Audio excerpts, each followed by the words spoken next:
Okay, so I've got the DD-5 up here all dismantled, and I've taken the drum units out. It took some doing because the way they're held in is, well, they're by these rubber pegs here that they sort of shock mount this metal plate here, so that it's so that all the shock goes into the piezo. I can't get that to really work very well though. When I just hit them, like this one's here, I can hit it with a stick. It does, does a little bit more, but it's not very much. But when I have this just open up, I'm going to show you what I got here. I ripped off the rubber cover because I wanted to make a bigger thing. But then I taped a nut to the back here, and that's where this experiment's going next. But as you can see, that's much louder. Yeah.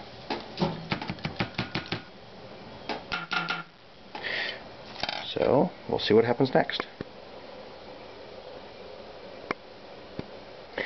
So what I'm doing right now is taking these rolled up bits of inner tube of just cutting off a regular inner tube. In this case, it's pressed a valve because that's fancier and it makes the bike go faster, and will therefore make the drumming faster.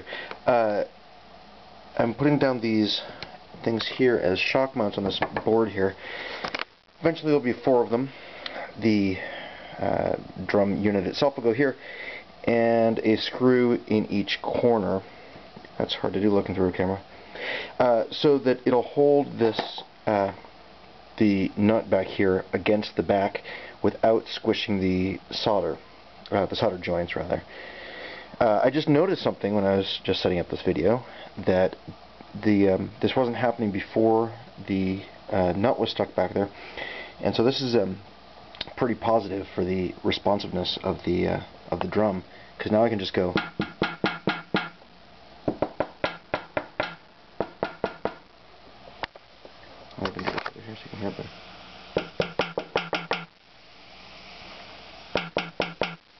So that's a good sign. We'll see what happens now. To keep it in place, I've just double-sided taped this the drum plate here down, and I've drilled out clearance holes. It's possible that I should have made them bigger to allow for a little bit more movement. So I'll be screwing them in the corners here. See, this one I've already started here, but they're clearance holes, so there's a little bit of movement at least. I'm going to drill these out a little bit bigger. My dad gave me the drill press. I should make full use of it. So what we've got here are some clearance holes, and we've got our shock mounts. We've got our drum plate thinger, and it's got some double stick tape on it. We're going to put it on here. We're going to screw it all down so that nut comes in contact with this board here, and we'll see if there's some isolation from the background. We'll see if it's sensitive, and we'll get a little bit more of the beautiful that Depeche Mode sound we love so well. So screwing the whole thing together showed something interesting. This rubber only compresses so far. Well, it seems to me kind of squishy. Turns out that was enough to split the board down here. So that means to me that this would be better done with plywood, but I don't know if I'm going to do that. I think I'm just going to cut another board and see what happens. And this board's a little warpy, and maybe I'll just put the grain the other direction. Alright, so here's the drum pad. You can see the wires go in there, like so over the controller as before. What's curious is there really has to be a fair amount of play in here, so I'm glad I cleared out these holes more. What's interesting is that the tuning of these screws is really important. If they're too tight, it doesn't really. It's too quiet. If they're too loose, it's too quiet. You can see that in here there are these pads made out of the inner tubes, and that's just folded over twice. I had more, but that split the wood, so turns out that it doesn't squish as much as I thought.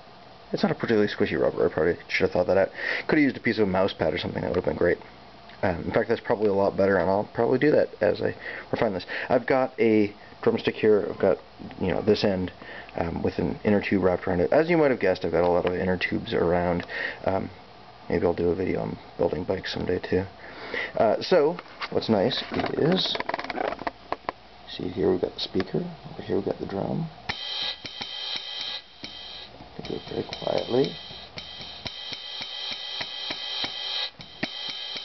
It's responsive all the way around. It's definitely more responsive in the center than on the edges. Yeah. And that's why you pay the big bucks for good drum sets.